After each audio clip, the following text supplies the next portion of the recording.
Assalamualaikum warahmatullahi wabarakatuh. Selamat pagi buat kita semua. Terima kasih kepada Ibu Hesti sebagai dosen kami yang telah memberikan kesempatan kepada kami untuk mempresentasikan hasil kelompok kami. Di mana presentasi kami ini yang berjudul Sejarahnya Taman Siswa.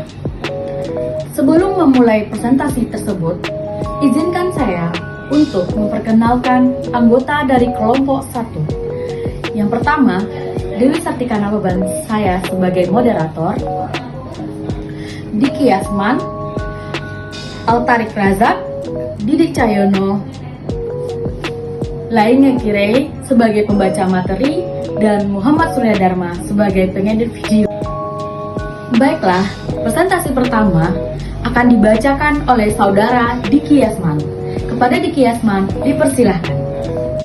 Assalamualaikum warahmatullahi wabarakatuh. Terima kasih atas waktu yang telah diberikan untuk menjelaskan materi kami, yaitu tentang sejarah Taman Siswa. Langsung saja masuk kepada materinya.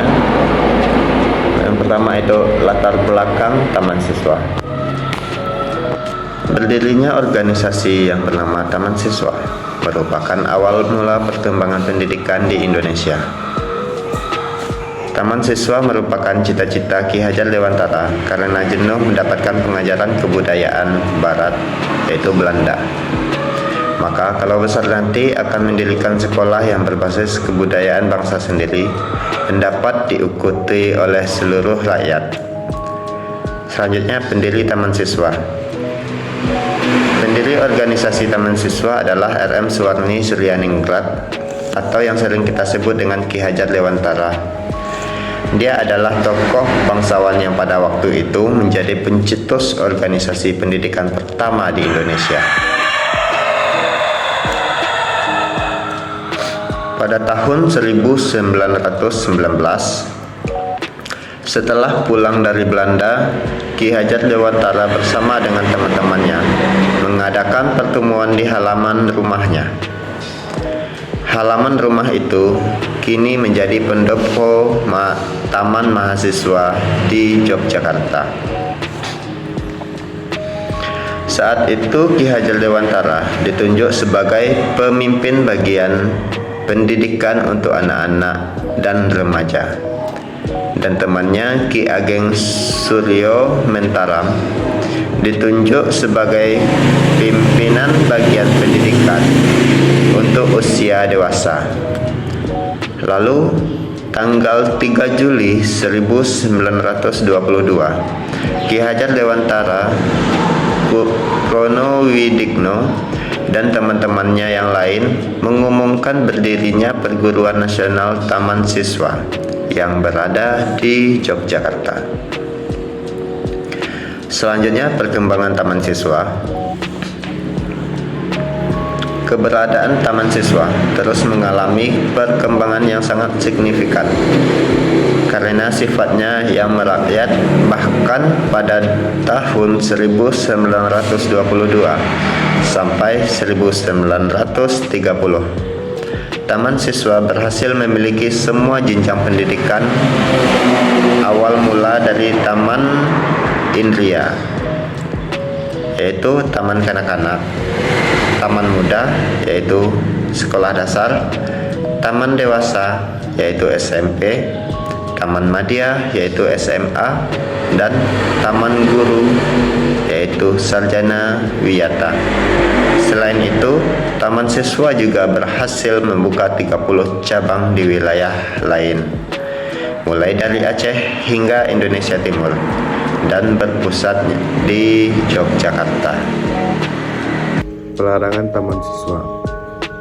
Dengan melihat kondisi perkembangan yang sangat pesat, Taman Siswa membuat pemerintahan Belanda mengalami kepanikan yang bukan main, karena Taman Siswa mengajarkan semangat juang nasionalisme kepada para siswanya.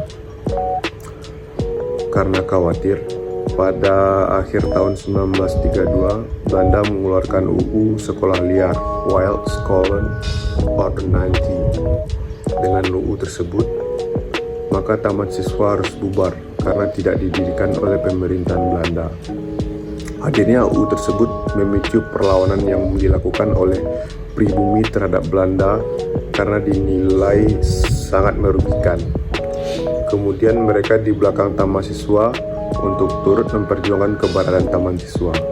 Akhirnya pada tahun 1932 pemerintahan Belanda mencabut aturan tersebut dan taman siswa dapat kembali berkiprah di dunia pendidikan Indonesia. Selanjutnya, konsep pendidikan taman siswa. Taman siswa adalah badan perjuangan kebudayaan dan pembangunan masyarakat yang menggunakan pendidikan dalam arti luas untuk mencapai cita-citanya. Bagi taman siswa, pendidikan bukanlah tujuan tapi media untuk mencapai tujuan perjuangan, yaitu mewujudkan manusia Indonesia yang merdeka lahir dan batinnya. Merdeka lahiriah ada artinya tidak dijajah secara fisik, ekonomi, politik, dan sebagainya. Sedangkan merdeka secara batinnya adalah mampu mengendalikan keadaan. Taman siswa anti-intelektualisme, artinya siapapun tidak boleh hanya menggunakan kecerdasan dengan mengabaikan faktor-faktor lainnya. Taman siswa mengajarkan azas keseimbangan balancing, yaitu antara intelektualitas di satu sisi dan personalitas di sisi yang lain. Maksud agar setiap anak didik berkembang kecerdasan dan kepribadian secara seimbang. Tujuan pendidikan taman siswa. Tujuan pendidikan taman siswa adalah membangun anak didik menjadi manusia yang beriman dan bertakwa kepada Tuhan Yang Maha Esa, merdeka lahir batin, luhur akal budinya, cerdas dan berketerampilan, serta sehat jasmani dan rohaninya, untuk menjadi anggota masyarakat yang mandiri dan bertanggung jawab atas kesejahteraan bangsa, tanah air, serta manusia pada umumnya. Meskipun dengan susunan kalimat yang berbeda, namun tujuan pendidikan taman siswa ini sejalan dengan tujuan pendidikan nasional. Sejarah berdirinya Universitas Padang. Perguruan Taman Siswa Padang berdiri sejak Agustus 1957. Salah seorang pendirinya adalah Ki Haji Yusuf Nur, yang ketika itu menyelenggarakan pendidikan tingkat SD, SLTP, dan SMU. Pada tahun 1982, orientasi pendidikan dikembangkan pada tingkat akademi dengan mendirikan Akademi Pertanian dan Peternakan atau Apertana dengan status terdaftar dari Mendikbud melalui SK nomor 134-PPS-Kop-1-1985 pada tanggal 17 Mei 1985. Mencermati berbagai fenomena seperti meningkatnya jumlah lulusan SMU atau SMK yang tidak tertampung di PTN, perkembangan iptek yang demikian cepat, serta mengingat perjuangan dan cita-cita luhur Ki Haji Dewantara dalam bidang pendidikan sekaligus mendukung program pemerintah dalam mencerdaskan kehidupan bangsa dan seterusnya didasarkan kepada ketersediaan sarana dan prasarana. Maka pada tahun 1987 dimekarkanlah program pendidikan tinggi di Taman Siswa menjadi Universitas Taman Siswa Padang atau UNITAS, yang terdiri dari 3 fakultas, yaitu Fakultas Pertanian, Fakultas Ekonomi, dan Fakultas Hukum. Oke, baik, di sini saya akan membacakan Fatwa Hidup Merdeka by Ki Hajar Dewantara. Yang pertama itu lawan sastra ngesti mulia, dengan pengetahuan kita menuju kemuliaan. Kemudian yang kedua, suci tata ngesti tunggal, dengan suci batinnya, tertib lahirnya, menuju kesempurnaan sebagai janji yang harus diamalkan oleh tiap-tiap peserta perjuangan taman siswa.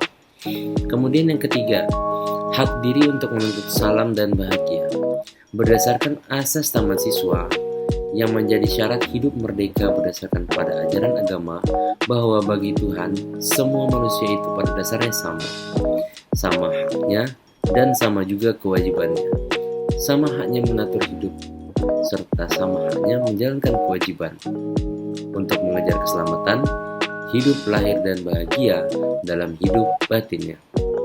Kemudian yang keempat, salam bahagia diri tak boleh menyalahi damainya masyarakat sebagai peringatan bahwa kemerdekaan diri kita dibatasi oleh kepentingan keselamatan masyarakat. batas kemerdekaan diri kita ialah hak-hak orang lain yang seperti kita masing-masing sama-sama mengejar kebahagiaan hidup. Kemudian yang kelima, kodrat alam petunjuk untuk hidup sempurna. Sebagai pengakuan bahwa kodrat alam, yaitu segala kekuatan dan kekuasaan yang mengelilingi dan melingkungi hidup kita, itu adalah sifat lahirnya kekuasaan Tuhan yang Maha Kuasa, yang berjalan tertib dan sempurna di atas segala kekuasaan manusia. Kemudian yang keenam, alam hidup manusia adalah alam hidup berbulatan. Berarti bahwa hidup kita masing-masing itu ada dalam lingkungan berbagai alam-alam khusus yang saling berhubungan dan juga berpengaruh. Alam khusus ialah alam diri, alam kebangsaan, dan alam kemanusiaan. Kemudian yang ketujuh, dengan bebas dari segala ikatan dan suci hati, berhambalah kita kepada Sang Anak. Penghambaan kepada Sang Anak tidak lain daripada penghambaan kita sendiri. Kemudian yang kedelapan, tetap mantap antep. Dalam melaksanakan tugas perjuangan, kita harus tetapkan hati, tekun bekerja, tidak menoleh ke kanan dan ke kiri. Kita harus tetap tertib dan berjalan maju ke depan. Slide 9. Ngandel, kendel, bandel. Kita harus ngandel, percaya dia kepada kekuasaan Tuhan dan percaya kepada diri sendiri. Kendel, berani tidak ketakutan dan was-was oleh karena kita percaya pada Tuhan dan kepada diri sendiri. Slide 10. Neng, ning, nung, nang. Neneng, tentram, lahir batin. Tidak nervous, tidak menjadi bening, wening, jernih pikiran kita, mudah membedakan mana hak dan mana batil, mana benar dan salah. Kita menjadi nung, hanung, kuat, sentosa, kokoh, lahir, dan batin untuk mencapai cita-cita. Baiklah teman-teman semuanya, terima kasih telah menyaksikan video kami. Begitulah hasil dari diskusi kami terkait dengan sejarah Taman Siswa. Bagi teman-teman yang ingin bertanya, silahkan menuliskan pertanyaannya di bawah ini. Kami ucapkan terima kasih.